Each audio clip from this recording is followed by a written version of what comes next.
We are Hello, live. everybody. Marco Chiappetta for Hot Hardware here with Dave Altavilla for the latest live episode of Hot Hardware's 2.5 Geeks.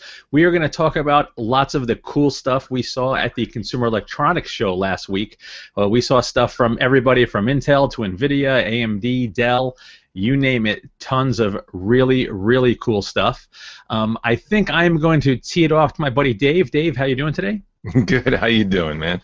I am doing all right. So are you fully recovered from this trip or what? I am. No, I'm still recovering. I'm backlogged with work, and fortunately, I didn't get the CES flu this year, which is pretty typical. You end up, you head out there in this flying petri dish in the sky, and then then you arrive there to 150,000 people in the halls, and but no germs, thankfully, but not quite fully recovered from the lack of access to my stuff and work and all that good stuff. But anyways, how about you?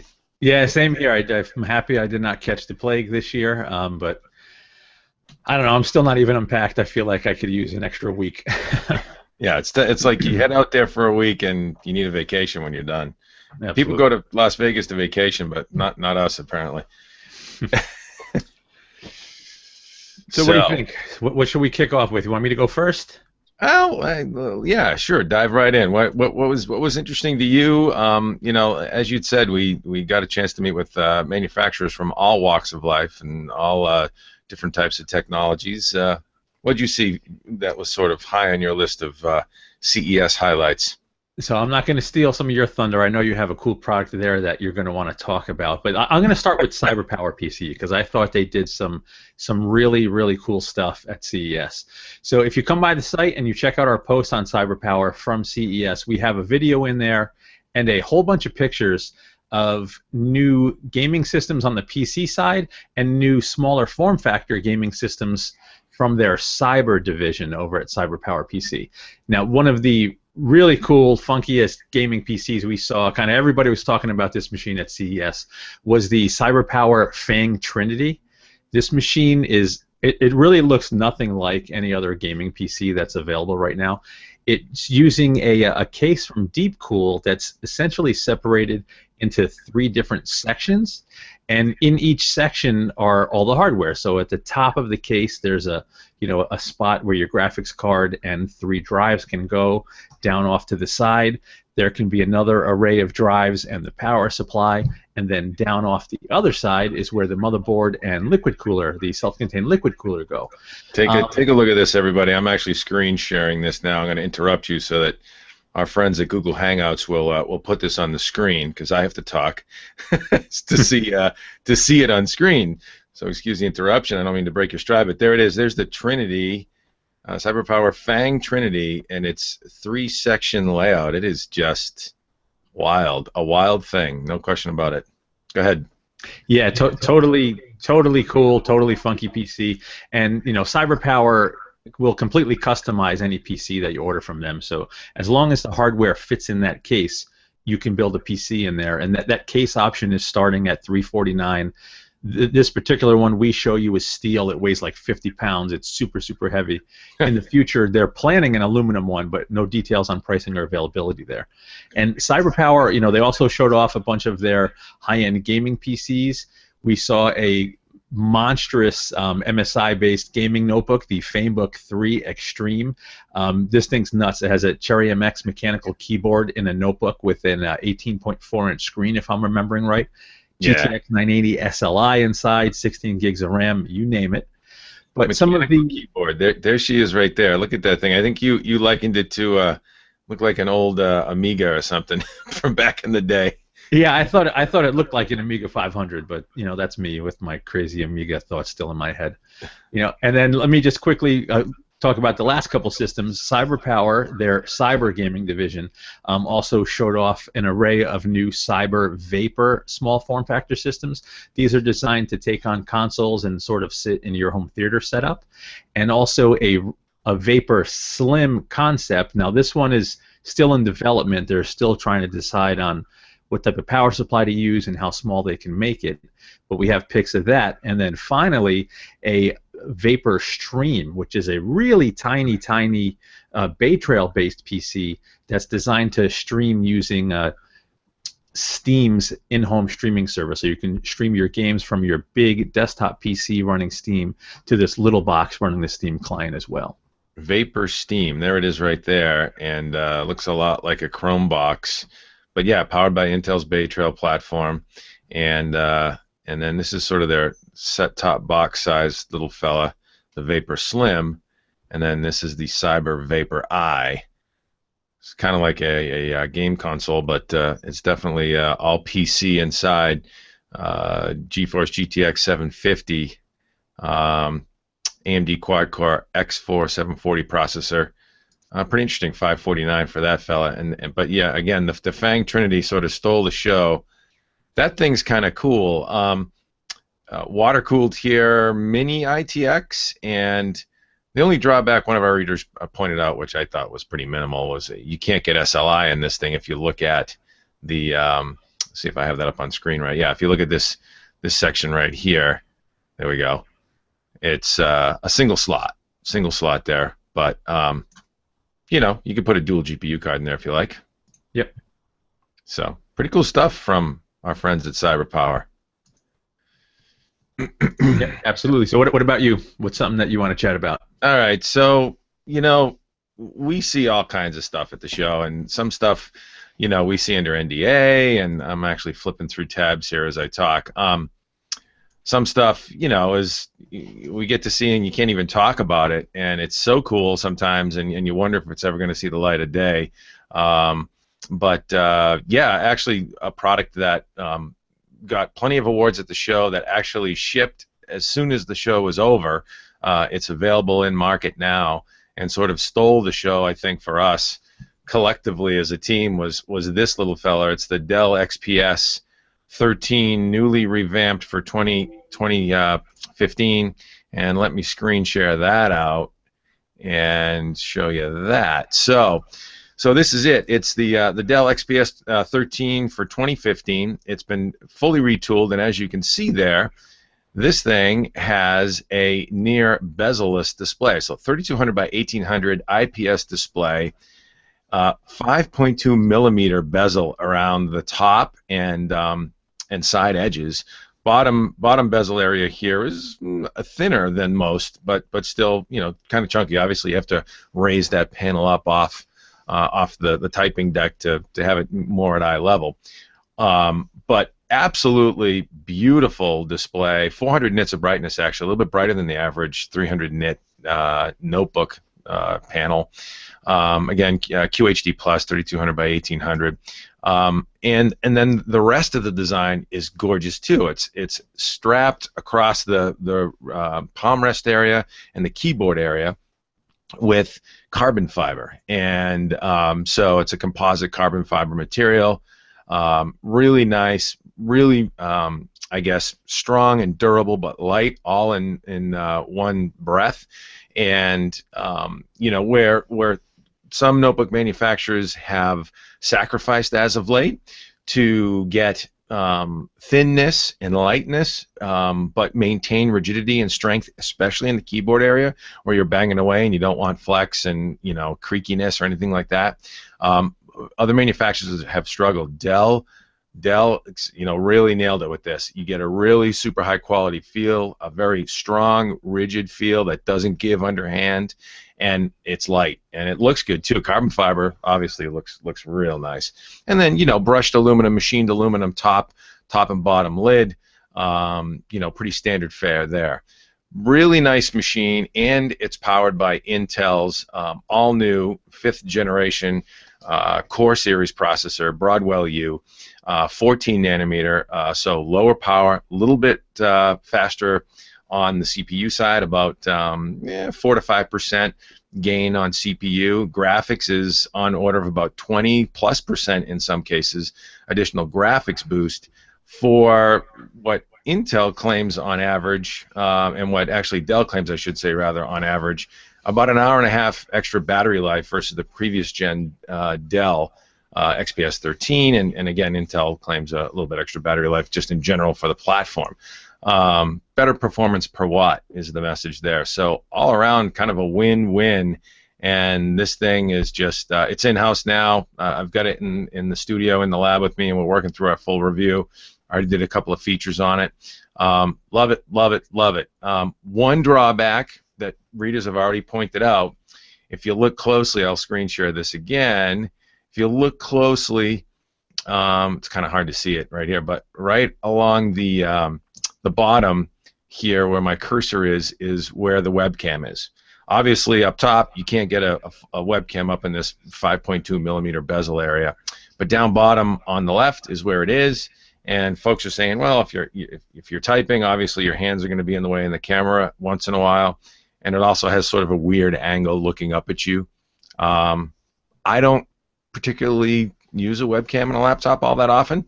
I use it on my desktop quite a bit, obviously, but it wasn't too much of a showstopper for me. I don't know. What do you think about that, and what do you think in general about this this new bad boy from Dell?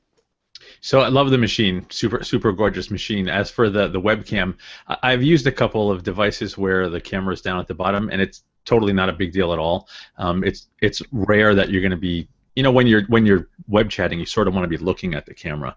So I don't foresee lots of people staring at it and typing at the same time and getting their fingers in the way. Maybe some cases fine, but try it before you knock it. Actually, it's not that weird. So on the subject of Dell, this is coming up soon too. This just came in, and we are testing it. This is the Venue 8 7000, world's slimmest tablet with the Intel RealSense camera. So I'm not going to give away too much, but I have this in-house right now, so that's coming soon. But yeah, the XPS 13, it kind of was generating a ton of buzz at CES. Everybody that was talking about new notebooks was talking about that machine, and Dave knows me. I love small laptops. I was carrying around an 11.6 for a lot of years. I have a 12-inch now, but I would love that 13-inch screen in that smaller form factor. Such a nice machine. Yeah, that's the big hook that I sort of omitted in my description in my zeal on the rest of the machine, because it is so nicely, it's so well built. Yeah, you've got a 13.3-inch QHD display that essentially is fit into an 11.9-inch form factor chassis. So it's actually really small, remarkably small compared to a MacBook Air 13, for example. It's something like 23% smaller than a MacBook Air 13, just to give you a sense of scale. That's what Dell claims, anyways, and I'd say they're probably right if you just do a quick comparison. So yeah, it's impressive, and you know what else was impressive? Let's shift gears a little bit. How about the folks at Lenovo? All right, the other guys, the other big cats in notebooks these days, with the LaVie-Z that we saw. I don't know if we have that, if I pulled that out, but we picked this thing up, right? I think it was probably a 13-inch machine, and then there was even a 15-inch machine, and one of the the Lenovo reps, wow, handed us the system, and it was like they handed us a mock, right? It was like, okay, what is this little plaything? There's no way to it at all. It literally felt empty, and that just blew me away that there was, a Core series processor inside a full notebook platform, and this thing literally felt like there was nothing in it, right? Yeah, that machine was absolutely nuts. That's Dave explained exactly my reaction when I picked up that machine. I kind of flopped it around and looked at it and was like, "Is this real?" And opened it up, turned it on. It's amazing. What was it? 1.6 pounds? I don't remember. Yeah, it was right? Actually they had one that was 1.6 and another one was 1.1. If you can believe that. The 1.1 was the thing we saw at Intel. Was that little Panasonic machine? Oh, all right. That thing was nuts, but that we can't buy in the States, and we won't talk about that one too much. But this Lenovo machine, because that weight was spread out over the surface of an entire laptop, it literally felt like there was nothing in the machine. It was so awesome, so lightweight. It was so cool to handle that machine and to have full core performance. It was impressive. This was the first year where there was a whole batch of new notebooks based on Intel's latest processors, and I mean everything about them was an upgrade. They're faster, better battery life, they're lighter, and picking up the machines, they were noticeably lighter. It was a really good development in my opinion. Yeah, I would agree. And it's funny. We go out there. We're so jaded. We go out there every year, and we get asked when we go around to the show or when we get back from family and friends or other folks in the industry. What did you see? What did you see that was exciting to you? And a lot of times we come back with this. I don't know. It's because we see so much of this amazing technology every day that it takes a lot to wow us. And last year it was all about 4K, and we saw these big, beautiful TVs all over the place, and they were pretty impressive. This year, there really wasn't. I can't really think of a breakout technology per se that was just like awe-inspiring. That was sort of the big theme that was chanted in the exhibit halls like 4K was last year. But this year, you and I genuinely, maybe it's because we get more excited about real geek things, but notebooks were just like, damn, that's cool. There's some really nice notebooks this year, Yeah, and it's funny. It's like 2 years in a row where the PC sort of stole the show. Like last year, it didn't turn into anything, but everybody was talking about Steam machines last year. Valve had their event. Everybody had a Steam machine. Yep. Now they're sort of morphing into Windows-based console PCs or console competitor PCs. But everybody's talking about the PC.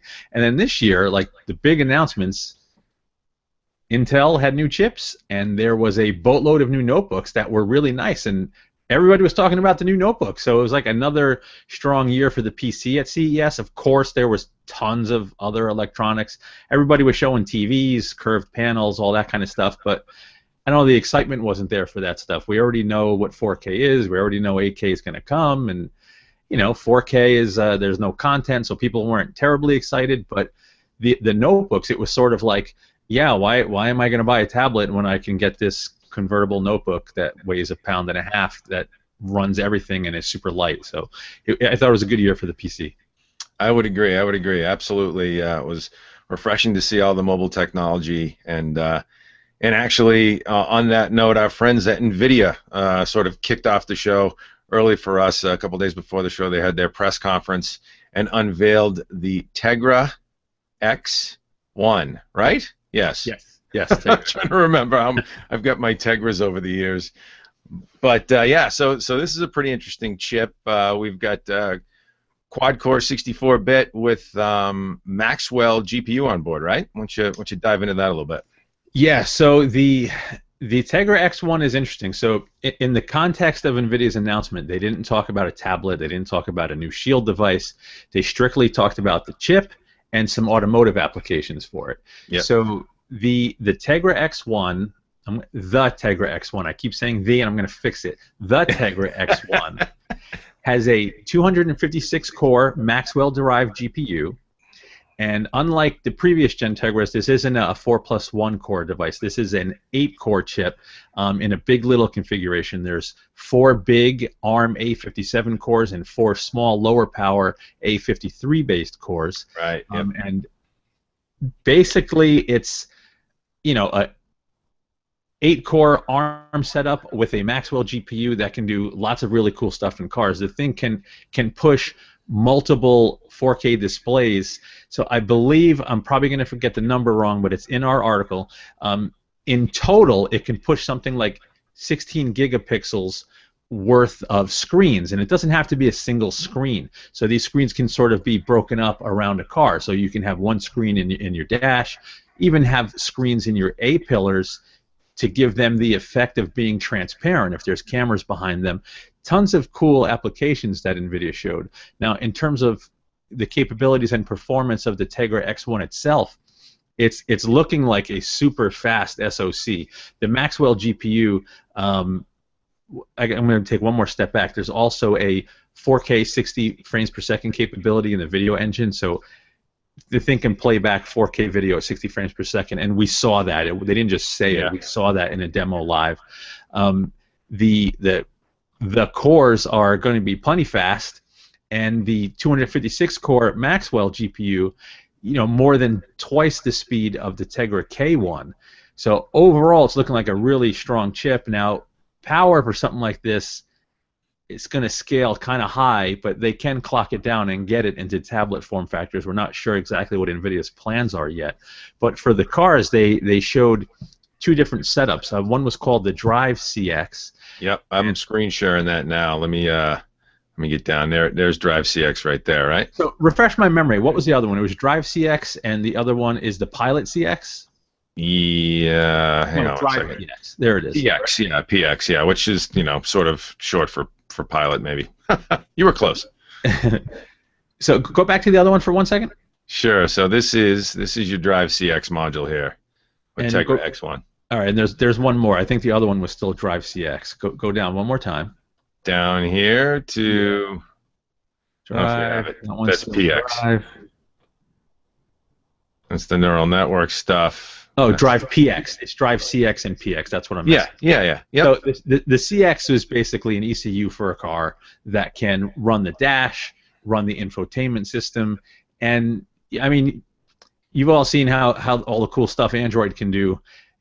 Picture it with a much more powerful GPU and CPU in there, and of course, it had really cool 3D effects, all of the infotainment and entertainment features you would expect, true 3D capabilities in the nav, but some of the really, really cool stuff NVIDIA showed, and this is concept stuff, but I'm sure it's going to come at some point. With the Drive PX, there's two Tegra X1s, and NVIDIA has been compiling data for their deep neural network supercomputer for what they're calling computer vision, and they showed a demo of a car driving with a Drive PX powered ECU in there, and it was literally identifying different car types, if there was a service vehicle on the side of the road, if you were surrounded by SUVs or smaller cars, if there was a cop car behind you.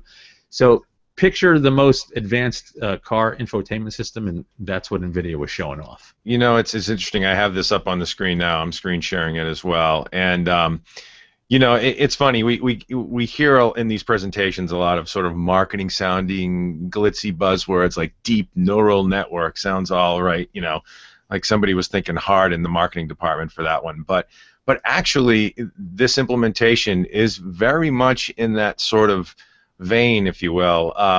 And the way this works, if you're looking at the screen here, it's identifying different vehicle types. They've got vans, they've got SUVs, light truck, sports car, all these identified types of vehicles that are understood by the machine as it's driving and navigating. And this is sort of part of the next evolution of the autonomous car and what NVIDIA is sort of using as a proof of concept and case in point for their Drive platform, their Drive PX and CX modules with this new Tegra X1. But what happens is you're going down the street and it flags a vehicle that it doesn't understand.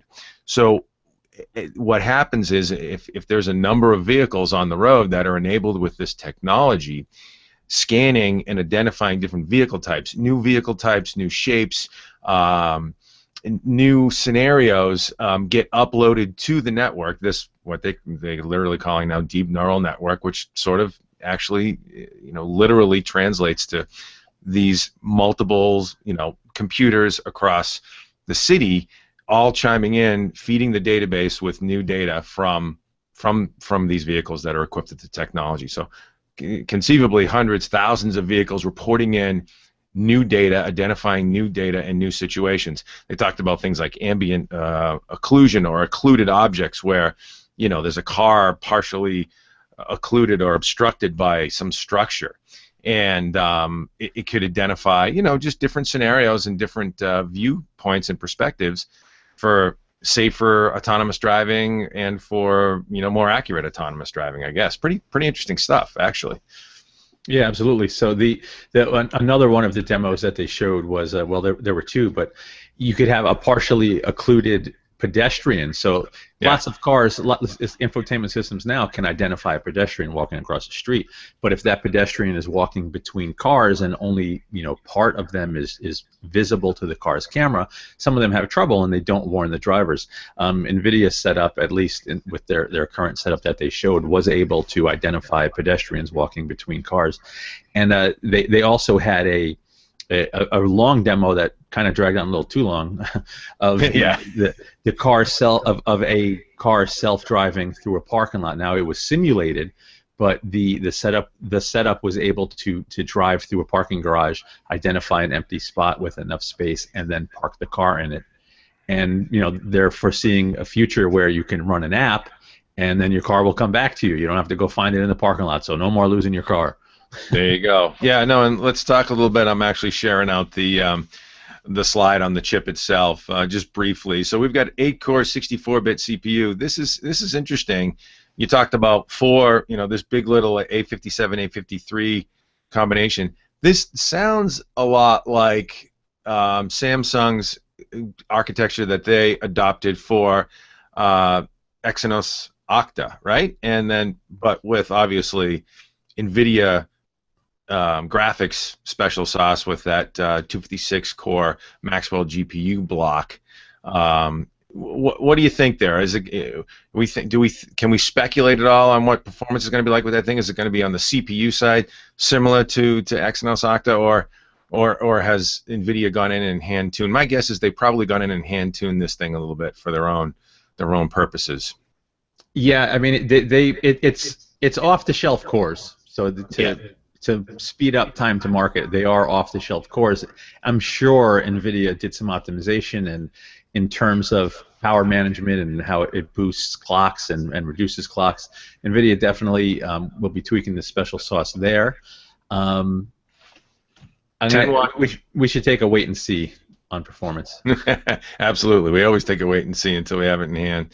But roughly a 10-watt power envelope is what they're saying. So this chip currently today, that sounds to me a little high for the average tablet. Well, it's high for a tablet. We saw it. We saw the two setups. So I think in the automotive applications, in its highest clocked form, cranking on everything in one of the demos, it could get up to 10 watts, which is definitely too high. But then when it's clocked down, we also saw a demo of the chip compared to an A8X in an iPad Air 2, and at equal performance, it was using less power. Now that means clocking the X1 down. So it can be in that 2-watt envelope, roughly 2-watt envelope for a tablet, but where the clocks end up and where ultimate performance ends up, not sure yet. It's early and they're still optimizing, but it's always cool to see the demos. And you're right, I do recall being in NVIDIA Suite and seeing them compare it to the iPad Air 2, and actually they did downclock it so it was in the same power envelope as the iPad Air 2, and the thing was spanking an iPad Air 2 performance-wise. Yeah, which was kind of cool.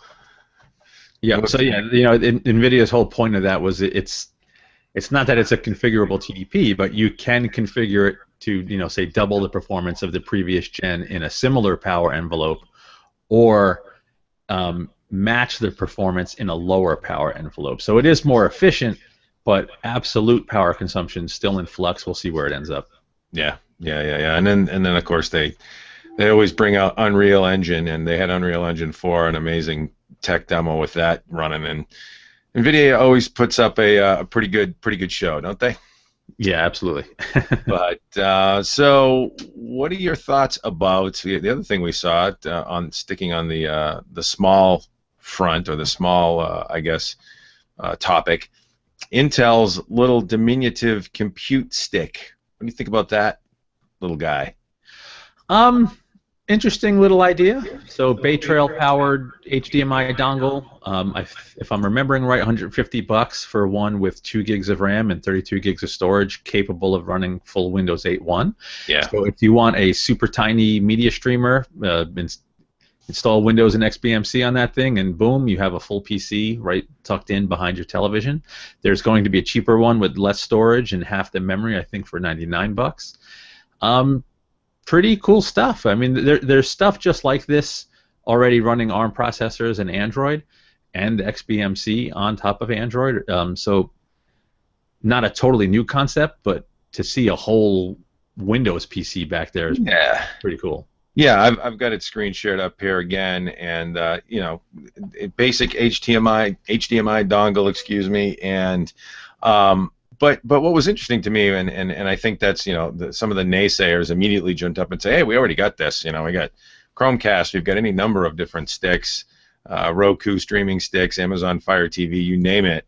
But this thing's running a full version of Windows 8.1 on a stick, and that's kind of cool. And with 32 gigs of storage, and maybe some external storage, tapped in there, pretty cool little powerful thing to tote with you, or have in your living room, I guess. I don't know. Yeah, I'll have one. I definitely will have one, no question. Like right now, I have a Zotac Z-Box on my TV, and it's on the mantle. I could get that off the mantle and tuck this thing behind the TV. So I'm looking forward to getting my hands on one. There you go. There you go. The other thing that was interesting to me, we were fortunate enough to meet up with our friends at OCZ Technology Group, now a division of Toshiba, and we actually learned about their next generation products coming down the pipe. I think we're seeing the general trend now is pretty clear. Everybody's going M2, and they have a new controller for that platform for both M2 and NVMe Express, and that's the new Jet Express controller. So we actually saw that, and we also saw, of course, their Z Drive 6000, which we heard of at IDF. We saw that in the flesh again. This thing is using a what's the controller on that? But that's a totally different ball of wax. It's an NVMe drive with PMC Sierra's Princeton controller, and so now you're talking, Gen 3 support, PCI Express Gen 3 with NVMe, and you're talking crazy sorts of bandwidth. I want to say it's something like, it's 3 gig read, 2 gig write. I mean, on the Z Drive 6000, just insane. Can't wait to get that. Yeah, for testing. Absolutely, I agree.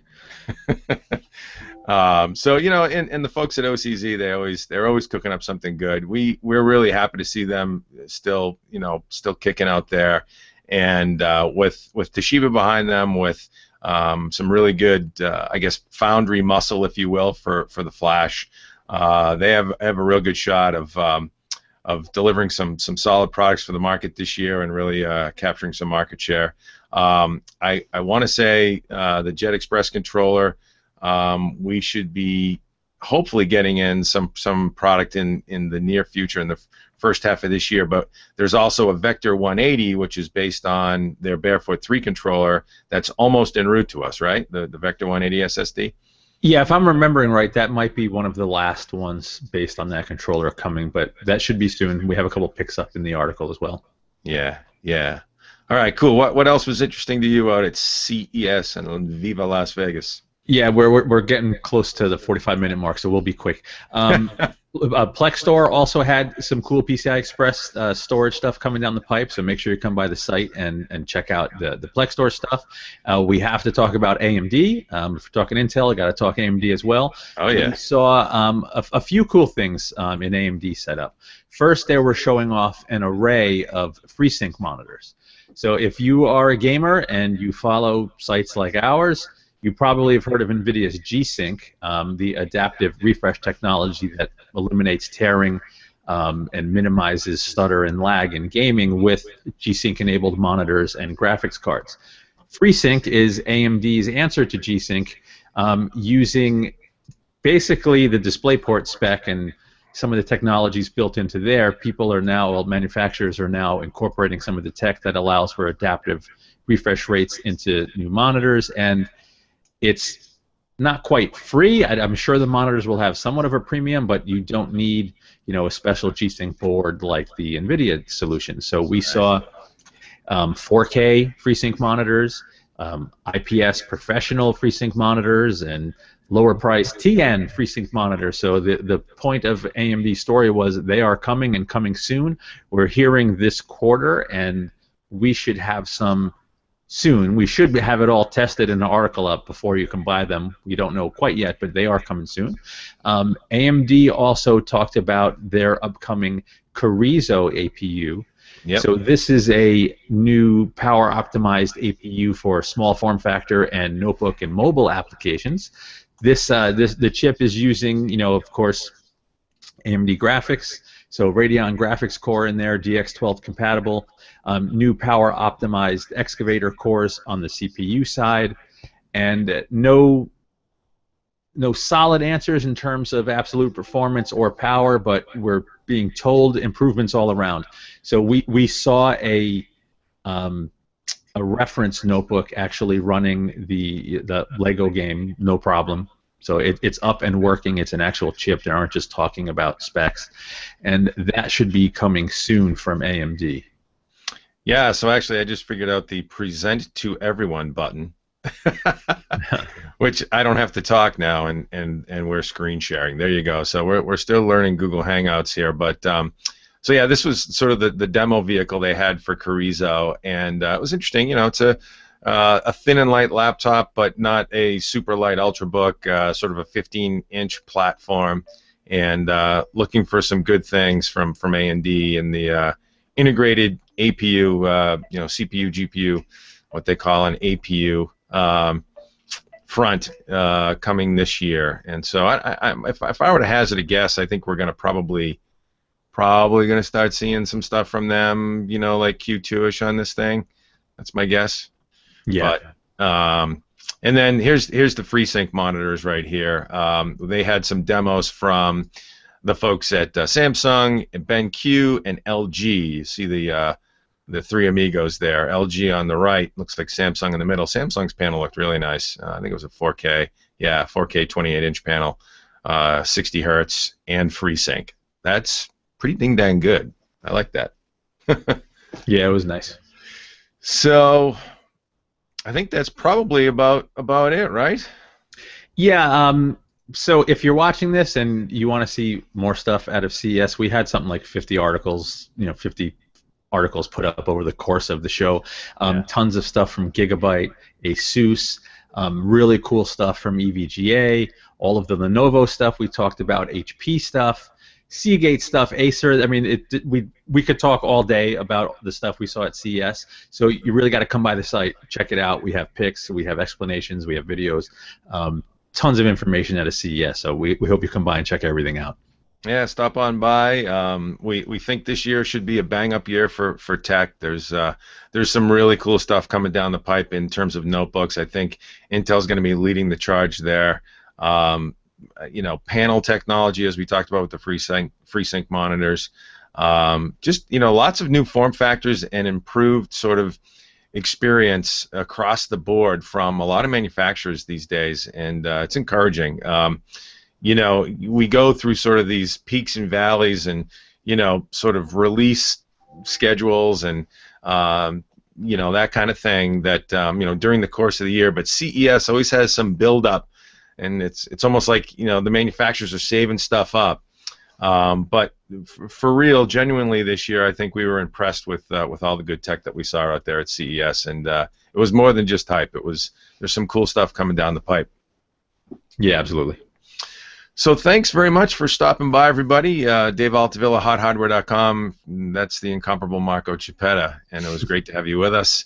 If you are around the web, there are lots of places to find us, certainly at HotHardware.com. That's the main site, but Facebook.com/HotHardware, Twitter.com/HotHardware if you like to get social and, you know, in 140 characters, and YouTube.com/HotHardwareVids.